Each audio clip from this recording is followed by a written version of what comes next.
The call came on December 18th, while I was in a board meeting discussing our Q4 projections. I let it go to voicemail. When the meeting ended at 4:30 p.m., I saw 3 missed calls from my younger sister Rachel and a text that read, "Call me Hihi. About Christmas." I stepped into my corner office, 14th floor of Boston Medical Center's research tower, and called back. "Finally," Rachel answered, irritation sharp in her voice. "I've been trying to reach you for hours." "I was in a board meeting." "What's going on?" "It's about Christmas Eve. Mom and Dad's annual party." She paused. "We need you to skip it this year." I set down my coffee. "Excuse me. Look, don't make this a big thing. It's just, my boyfriend is coming. Dr. Marcus Chin. He's a cardiothoracic surgeon at Mass General and he's kind of a big deal. He's being considered for department head. And I've told him about our family. About how successful we all are. Dad's accounting firm, Mom's interior design business, me working in pharmaceutical sales." She trailed off. "But not about me. Natalie, come on. You know how it is. You're 34, still single, living in that tiny apartment, working some hospital job we don't really understand. Marcus comes from a family of doctors and academics. If he meets you and realizes you're, well, struggling, it's going to raise questions about our family." I looked at the wall across from my desk. At the framed Fortune magazine cover. "The future of healthcare technology. Meet Dr. Natalie Morrison, 32, whose AI platform is saving lives."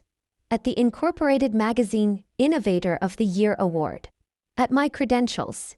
MD from Johns Hopkins, MBA from Wharton, PhD in biomedical engineering from MIT. "What exactly did you tell Marcus about me?" I asked quietly. "I said you work at a hospital in an administrative role. Which is technically true, right? You do work at BMC. Rachel. Please, Nat. This is important to me. Marcus is the one. I can feel it. His family is hosting us for New Year's and I need everything to be perfect before then. Having you at Christmas with Mom asking you those pitying questions about your job and Dad making awkward comments about you still renting. It would ruin the image I've built." I heard rustling on the line, then my mother's voice joined. "Natalie, honey," Rachel put me on speaker. "Your father's here too." "Great." Mom's tone turned pleading. "Sweetheart, we're not trying to hurt you. We just want Rachel to have her moment. You understand, don't you? She's finally found someone wonderful and we don't want anything to complicate things." "By anything, you mean me." "That's not what we're saying," Dad interjected. "We're just thinking about first impressions. Marcus is very accomplished and Rachel wants to present our family in the best light. Maybe it's better if you sit this one out just this year. We'll do something special together after the holidays, just the 4 of us." I closed my eyes. "So you're all agreeing that I'm too embarrassing to attend my own family's Christmas?" "Don't be dramatic," Rachel snapped. "We're trying to be practical. You've always been the sensitive one, making everything about you." I said okay. Silence. You're okay with this?" Mom sounded surprised. "You've made your position clear. I won't attend Christmas Eve.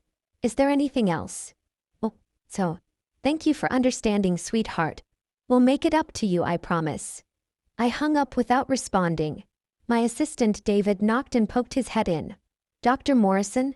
Dr. Chin from Mass General just confirmed his consultation appointment for the 27th. He's evaluating our cardiac monitoring AI for his department." I looked up sharply. "Dr. Marcus Chin? Cardiothoracic surgery." David checked his tablet. "That's him. Apparently he heard about our platform at the American Heart Association conference and wants to see a demo. The chief specifically requested you handle this one personally. Says Chin could bring the entire Mass General cardiac program into our client base." My hands were steady as I opened my calendar. "What time?" 2 p.m. on December 27th. "I've blocked your afternoon." "Perfect. Thank you, David." After he left, I pulled up Dr. Marcus Chen's profile. Harvard Medical School, top of his class. Cardiothoracic surgery residency at Johns Hopkins. Published extensively on minimally invasive cardiac procedures. Currently being considered for chief of cardiothoracic surgery at Mass General at age 37. Impressive credentials. He had no idea he was dating the sister of the woman whose technology he was coming to evaluate. the woman his girlfriend had deemed too embarrassing to meet. Growing up, I was always the weird one. Rachel was 2 years younger, bubbly and social. The daughter who brought home cheerleading trophies and prom queen crowns. She'd majored in communications, went into pharmaceutical sales, made a comfortable living, and lived in a trendy apartment in Cambridge that our parents helped her afford. I'd been the awkward kid who spent weekends in the library, who got a full scholarship to MIT at 16, who graduated with a triple major at 19. While Rachel was pledging sororities, I was publishing research papers. While she was dating football players, I was in medical school. My parents had never quite known what to do with me. "You're so serious all the time," Mom would say. "Can't you just relax and enjoy life like your sister?" Dad's version: "Not everyone needs 3 degrees, Natalie. Sometimes you need to know when enough is enough." I'd completed my MD at Johns Hopkins at 24. Then a PhD in biomedical engineering at MIT. Then an MBA at Wharton while working as a trauma surgeon at Boston Medical Center. At 28, I'd burned out completely. I'd been in the ER for 36 hours straight when I lost a patient. A 15-year-old girl with an undetected cardiac arrhythmia. Her EKG had looked normal. By the time we realized something was wrong, it was too late. I'd sat in the break room at 4 a.m. staring at her chart thinking, there has to be a better way. That's when I started building CareLink AI. The concept was simple: an artificial intelligence platform that continuously monitored patient vitals, recognized subtle patterns that humans missed, and predicted complications before they became catastrophic. The execution was brutally complex. Algorithms, machine learning, clinical trials, FDA approval, hospital integration. I'd used my savings, $400,000 from surgical work and smart investments, to build the first prototype. 18 months later, we had our first client, a small community hospital in Vermont. Within 3 years, we had 60 hospitals across 12 states. Within 5 years, we'd prevented over 2,400 documented patient deaths. Last year's revenue, $180 million. Current company valuation, $3.2 billion. I own 68% of it. Forbes had called me the surgeon who's saving more lives outside the OR than she ever could inside it. Fortune had profiled our AI platform as the future of preventive healthcare. The New England Journal of Medicine had published our outcomes data showing a 34% reduction in unexpected patient mortality at hospitals using our system. My family had no idea. When they asked about my work, I said, I work in healthcare technology at BMC, and changed the subject. When they saw my modest 2-bedroom apartment in Jamaica Plain, I didn't mention the $6.2 million penthouse I owned in Back Bay as an investment. When they assumed I was struggling financially, I didn't correct them. I wasn't hiding out of shame. I was conducting an experiment. Would they value me without the validation of success? Would they treat me with respect when they thought I was ordinary? The answer apparently was no. The week after Rachel's call, I threw myself into preparing for the Marcus Chen consultation. He's bringing his department head and 2 attending physicians, David informed me during our prep meeting. They want to see live demos, case studies, and integration timelines. Mass General would be our biggest client to date. 43 surgeons, 200 residents, nearly 1,000 beds. What's Chen's specific interest? Cardiac monitoring for post-operative patients. He's concerned about sudden complications in the first 72 hours after surgery. Wants to know if our AI can predict events like tamponade, arrhythmia, or pulmonary embolism before they become critical. I smiled. We have documented cases from Stanford and Mayo Clinic. Pull those files. The irony wasn't lost on me. Marcus Chen wanted technology to save his patients' lives. My technology, built by the woman his girlfriend considered too unsuccessful to meet. On December 23rd, Rachel posted photos from her Christmas shopping trip on Instagram.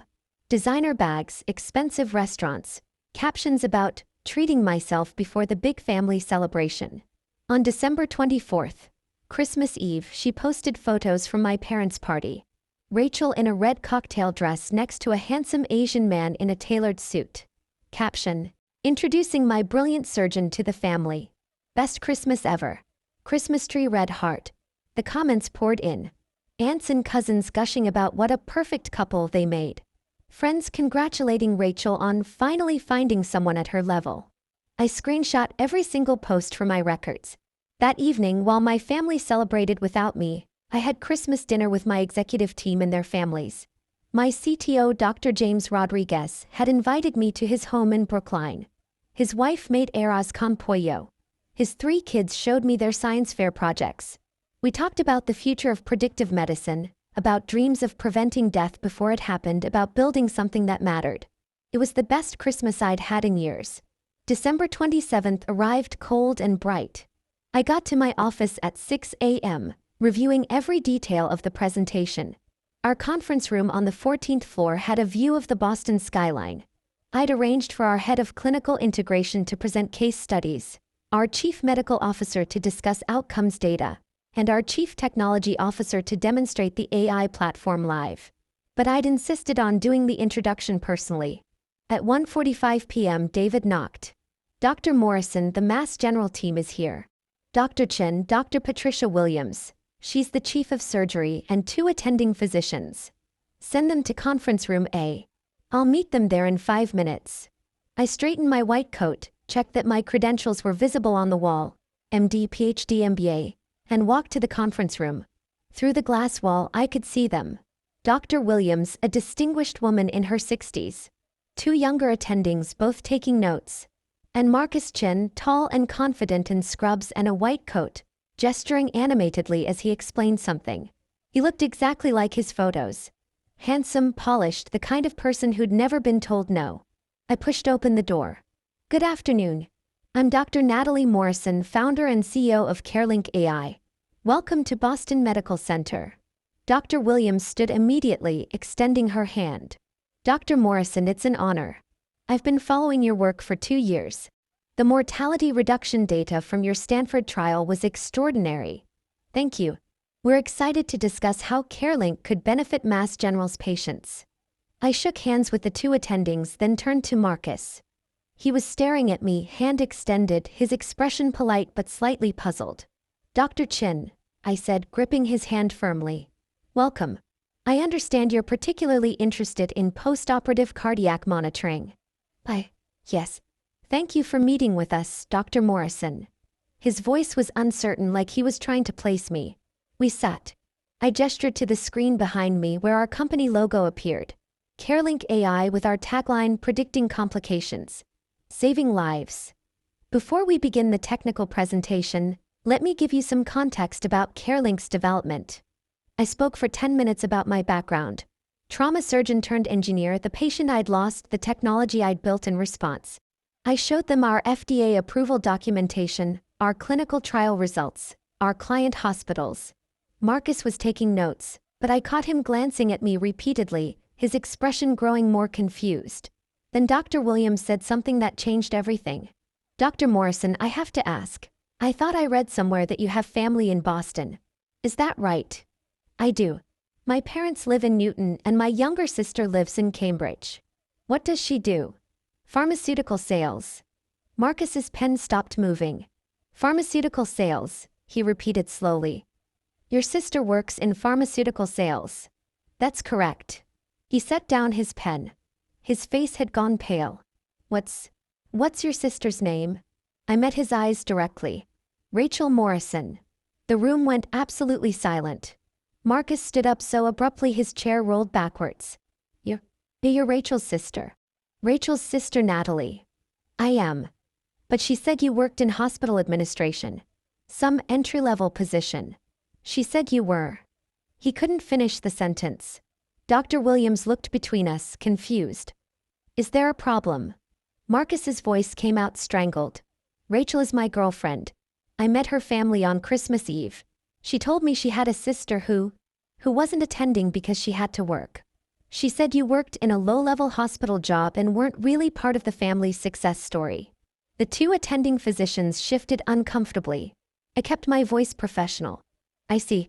Dr. Chen, I want to assure you that your relationship with my sister has no bearing on this consultation. You're here to evaluate technology that could benefit your patients. That's all that matters. You're the CEO, he said faintly. You founded this company. You're the woman on the Fortune magazine cover. I am. Rachel said she told me you were struggling. That you lived in a tiny apartment and worked some job nobody in the family understood. That's why you weren't at Christmas. She said having you there would give you the wrong impression of her family, I finished. Yes, I'm aware of her reasoning. Dr. Williams cleared her throat. Perhaps we should reschedule this meeting. That won't be necessary, I said calmly. Dr. Chin, I understand this is awkward. But you came here to evaluate whether CareLink AI can help your postoperative cardiac patients. Can we focus on that? Marcus sank back into his chair. His hands were shaking. I need to call Rachel. You can call her after the meeting. Right now, I have 3 of Mass General's top physicians in this room, and I'd like to show you technology that could save lives. Unless you'd prefer to leave. He stared at me, then at Dr. Williams, then back at me. No, he said finally. No, I want to see the presentation. For the next 90 minutes, I walked them through everything. Case studies showing our AI predicting cardiac tamponade 47 minutes before clinical symptoms appeared. Data from Mayo Clinic demonstrating a 41% reduction in postoperative pulmonary embolisms. Live demonstrations of our platform identifying subtle arrhythmias that wouldn't be caught until the next scheduled EKG. Marcus asked sharp, intelligent questions. He was a good doctor, I could see that. He cared about his patients, understood the technology, recognized its potential. But every few minutes, his eyes would drift to the wall behind me, where the Fortune magazine cover hung in a frame. My face, younger but unmistakable, with the headline, Healthcare Tech CEO of the Year. The surgeon who built an AI to save lives. When the presentation ended, Dr. Williams was beaming. This is exactly what we need. Dr. Morrison, I'd like to move forward with a pilot program immediately. 40 beds in our cardiac ICU 3-month trial, with the goal of full integration if outcomes match your data. We can have a proposal to you by Friday. Excellent. She stood, shaking my hand warmly. This has been one of the most impressive presentations I've seen. Your parents must be incredibly proud. The room temperature dropped 10 degrees. I smiled politely. I'm sure they would be if they knew what I did for a living. Dr. Williams blinked. They don't know. It's complicated. Family dynamics often are. I turned to Marcus. Dr. Chin, thank you for bringing this opportunity to us. I look forward to working with Mass General. He stood, his face a mixture of shock, shame, and something else I couldn't identify. Dr. Morrison, could we speak privately? Just for a moment. I glanced at Dr. Williams. She nodded and ushered the other attendings out, murmuring about giving us a moment. When the door closed, Marcus turned to me, his composure cracking. I need to understand what's happening. Rachel specifically told me you weren't at Christmas because you'd be embarrassed. That you worked some low-level job and she was protecting you from meeting me because my family is accomplished, and it would make you feel bad about yourself. Is that what she told you? Yes. And now I find out you're a Fortune 500 CEO with 3 degrees and a company worth billions? That you've saved thousands of lives? What the hell is going on? I leaned against my desk. Marcus, what's going on is that my sister decided I was an embarrassment to her. That having you meet me would ruin the image she'd built of our family being successful. She asked me to skip Christmas and I agreed. But you're more successful than anyone in your family. I'm aware. Then why didn't you tell her? Why didn't you tell any of them? I met his eyes. Because I wanted to see if they'd value me without the success. If they'd treat me with basic decency when they thought I was ordinary. And they showed me they wouldn't. Marcus sank into a chair. Oh my God. For the record, Marcus, I don't hold this against you. You trusted your girlfriend's description of her family. That's reasonable. But you should probably ask yourself why she felt the need to lie about her own sister. His phone started buzzing. He pulled it out. It's Rachel. She's calling over and over. You should answer. I'm sure she's seen the Mass General calendar and realized where you are right now. He stared at his phone, then at me. What should I tell her? The truth. That you met her sister. That her sister is not what she described. And that you have some serious questions about why she lied to you. She's going to lose her mind. Probably. He stood, running his hands through his hair. Dr. Morrison. Natalie. I don't know what to say. I'm sorry. I should have questioned why you weren't at Christmas. I should have insisted on meeting you. I let Rachel control the narrative and that was wrong. Marcus, you seem like a good man and a good doctor. But you're dating someone who asked me to skip a family holiday because my existence would damage her image. That's something you need to think about. He nodded slowly. I will. And regardless of what happens with Rachel, I meant what I said in there. Your technology is incredible. Mass General needs this. Then we'll work together professionally. What happens with my family is irrelevant. He left, phone still buzzing in his hand. I made it exactly 40 minutes before my own phone exploded. Rachel's name flashed across the screen. I let it ring through to voicemail. She called again immediately. Then again. On the fourth call I answered. What did you do? Her scream was so loud I had to pull the phone away from my ear. Hello, Rachel. Hello, Rachel, me. Marcus just left your office completely freaked out. He's saying you're some CEO? That you founded a company? That you're on magazine covers? What the hell is happening? Marcus came to evaluate my company's AI platform for Mass General. It was a productive meeting. Your company?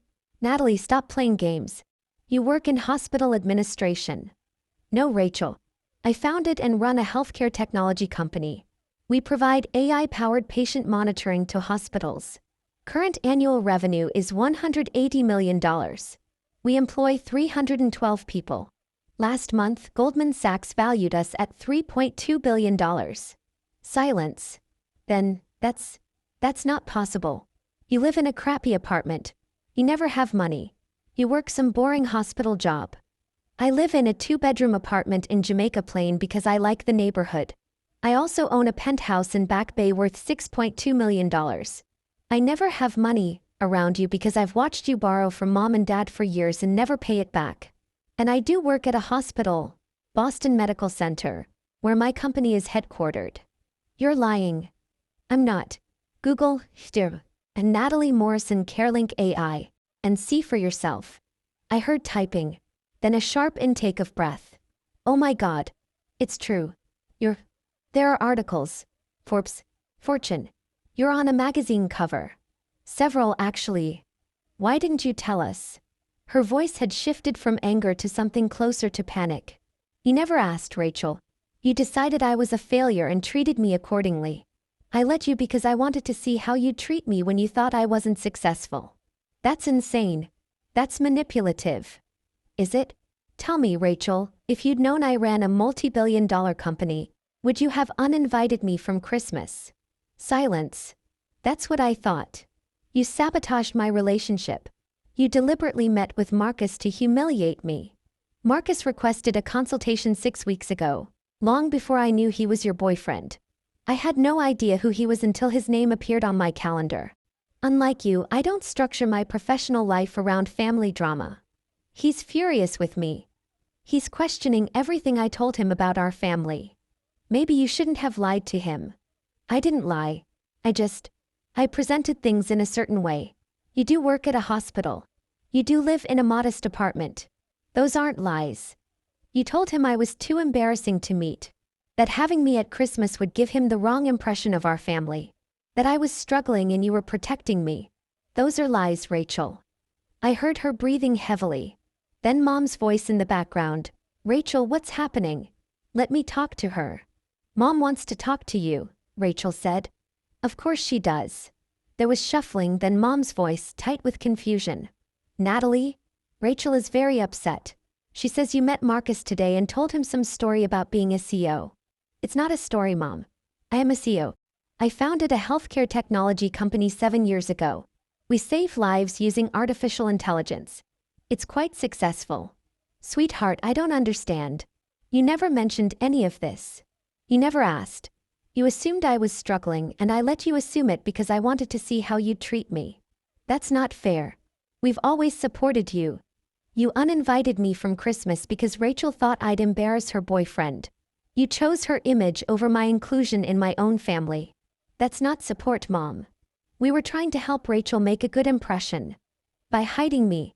By presenting your family as successful while excluding the daughter who actually built something? How exactly is that helping anyone? Dad's voice joined in. Natalie, your mother and I are very confused. Rachel showed us these articles about you. They say you're worth billions. Is that true? My company is valued at $3.2 billion. I own 68% of it. So yes, my stake is worth approximately $2.17 billion on paper. Complete silence. Then Dad, $2 billion. Approximately. And you never thought to mention this to your family? I mentioned it repeatedly, Dad. I told you I was working in healthcare technology. I told you I was building something important. You told me I had too many degrees, that I needed to relax like Rachel, that I was too serious. You decided I was the family failure without ever asking what I'd actually built. We didn't decide you were a failure. You excluded me from Christmas, Dad. Rachel explicitly said having me meet her boyfriend would give the wrong impression because I was struggling. You and Mom agreed. That's deciding I'm a failure. Mom's voice cracked. We made a mistake. Yes, you did. Can we fix this? Dad asked. Can you come to dinner? We need to talk about this properly. Why? So you can celebrate now that you know I'm successful? So you can tell your friends your daughter is a billionaire? Where was this interest when you thought I was ordinary? That's not fair, Rachel interjected, her voice venomous. You're punishing us for trying to protect my relationship. I'm not punishing anyone, Rachel. I'm running my company. Marcus came to evaluate my technology because he wants to save his patients' lives. The fact that it's inconvenient for you is irrelevant. He's talking about breaking up with me. He says he can't trust someone who lied about their own sister. Then maybe you shouldn't have lied about your own sister. I hate you.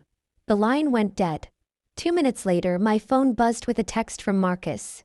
I'm sorry about Rachel. For what it's worth, I told her we're done. I can't be with someone who treats family that way. Thank you for your honesty. Looking forward to working together professionally. I replied, I'm sorry it ended that way. You deserve someone who values integrity. I'll have the Mass General proposal ready by Friday. The next morning, my parents appeared at my office. David buzzed me. Dr. Morrison, there's a Mr. and Mrs. Morrison here to see you. They don't have an appointment, but they're insisting it's urgent. Send them in. My parents walked into my office looking smaller than I remembered. Older. Mom's eyes were red from crying. Dad's face was gray with stress. They both stopped when they saw the space. The harbor view. The awards on the wall. The Fortune cover. The credentials. Natalie, Mom whispered. This is really your office? It is. Dad walked to the wall reading my degrees out loud. Doctor of Medicine, Johns Hopkins. PhD in Biomedical Engineering, MIT. MBA, Wharton. He turned to me. When did you do all this? Over the last 15 years. While you were asking when I'd settle down and be normal like Rachel. He flinched. Mom sat down uninvited. Marcus broke up with Rachel last night. She's devastated. I'm sorry to hear that. Are you? Mom's voice turned sharp. You don't sound sorry. You sound satisfied. I'm sorry Rachel is hurt. I'm not sorry that Marcus realized she lied to him. Those are two different things. She didn't lie. Dad protested. She just didn't have all the information. She had 12 years to ask for information. He chose not to. She chose to assume I was struggling and to treat me accordingly. I leaned back in my chair. Did you come here for a reason? I have a meeting in 20 minutes. We came to apologize, Mom said quietly. We were wrong. About Christmas. About how we've treated you. About everything. Okay. That's it. What do you want me to say, Mom? Thank you for apologizing after you found out I'm successful? Thank you for valuing me now that I'm someone important. That's not fair. Dad's voice rose. We always valued you. You excluded me from a family holiday because Rachel thought I'd embarrass her. You told me to skip Christmas so I wouldn't give her boyfriend the wrong impression. Those are your exact words. I stood up. You valued the idea of a successful family more than you valued me as a person. We made a mistake, Mom pleaded. Can't you forgive us? Eventually, maybe. But not today. Not when you're only here because you found out I'm worth billions. If Marcus hadn't walked into this office, if he hadn't told Rachel who I really am, you'd still think I was the family failure. You'd still be planning future holidays without me to protect Rachel's image. Dad's shoulders sagged. What can we do to fix this? Figure out whether you want a relationship with me as I actually am, or whether you only want a relationship with the successful version that makes you look good. I checked my watch. Now if you'll excuse me, I have work to do. Natalie. David will show you out. They left without another word. That afternoon I got a text from Rachel. I hope you're happy. You destroyed my relationship and turned mom and dad against me. You've always been jealous of me being the favorite, and now you're using your money to punish us all. I didn't respond. 3 days later, Mass General signed a $24 million pilot program contract. Dr. Williams sent a personal note. Dr. Morrison, thank you for your professionalism during what must have been an incredibly awkward situation. Your integrity speaks volumes. Looking forward to saving lives together. New Year's Eve arrived quietly. I spent it with my executive team at a company celebration in our conference room. We toasted our achievements. 2,400 lives saved in the past year. 300 employees supported. 82 hospitals using our technology. At midnight my phone buzzed. Text from Marcus. Happy New Year, Dr. Morrison. Our pilot program starts Monday. Thank you for giving Mass General this opportunity. Text from Dr. Williams. Thank you for building something that matters. Here's to saving more lives in 2025. Text from Mom. Happy New Year, sweetheart. Your father and I are still hoping to talk when you're ready. We love you. We're sorry. I stared at Mom's message for a long time. Then I typed, Happy New Year, Mom. I need time. But I'm willing to talk eventually. On my terms. Her response came immediately. Anything you need. We'll wait. It wasn't forgiveness. Not yet. But it was a beginning. On January 2nd, Rachel called.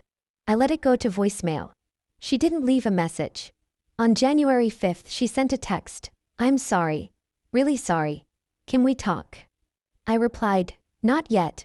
Maybe someday. But not yet. On January 8th, the New England Journal of Medicine published our latest outcomes study. The headline, AI platform reduces hospital mortality by 34%, a multi-center analysis. That evening, my parents sent a card to my office. Inside, in Dad's handwriting, we read the article. We're proud of you. We always should have been.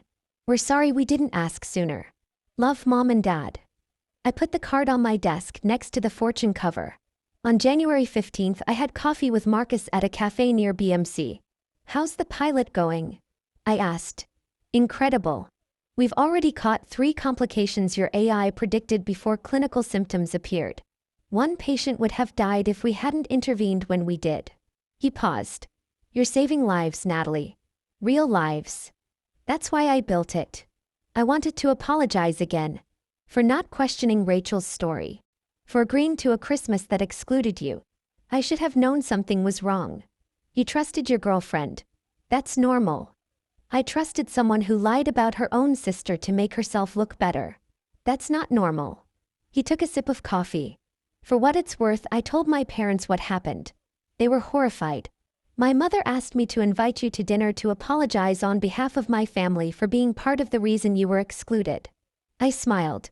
That's kind but unnecessary. She insists. She's very traditional about family honor. She feels partially responsible. Tell her I appreciate the gesture. Maybe in a few months. He nodded. Fair enough. As we stood to leave, he said, Rachel reached out last week. Asked if I'd reconsider. What did you say? I said no. I can't be with someone who treats family as disposable when they're inconvenient. That's a character issue, not a misunderstanding. He met my eyes. You deserved better than how they treated you. Thank you for seeing that.